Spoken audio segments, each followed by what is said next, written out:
नमस्कार, जय महाराष्ट्र, जय हिंद। 22 जानेवारी 2024 मध्ये अयोध्येमध्ये श्रीराम मंदिराचे उद्घाटन होत आहे। त्या निमित्ताने देशाचे पंतप्रधान त्या कार्यक्रमाचे प्रमुख पाहुणे असतील। परंतु देशाचे राष्ट्रपती हे प्रथम नागरिक असतात, तो अधिकार त्यांचा आहे। त्यांना हे आमंत्रण न मिळाल्यामुळे जर 100 वर्षानंतर इतिहास लिहिला गेला तर त्या राम मंदिराचे ओपनिंग पंतप्रधानांच्या हस्ते झाले, हा इतिहास लिहिला जाईल।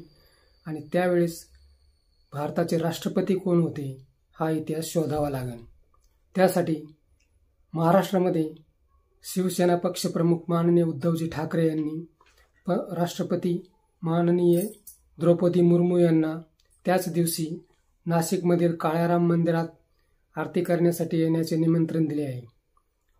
जर द्रौपदी मुर्मू यांनी निमंत्रण स्वीकारले आणि ते कार्यक्रमासाठी उपलब्ध झाले तर 100 वर्षानंतर लिहिल्या गेलेल्या इतिहासामध्ये हा कार्यक्रम महत्त्वाचा मानला जाईल।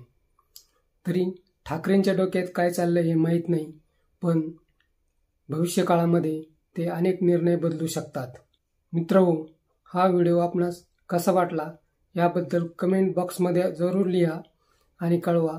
तसेच आमचा चॅनल नवीन असल्यामुळे तो सबस्क्राइब करायला विसरू नका। धन्यवाद। जय हिंद, जय महाराष्ट्र।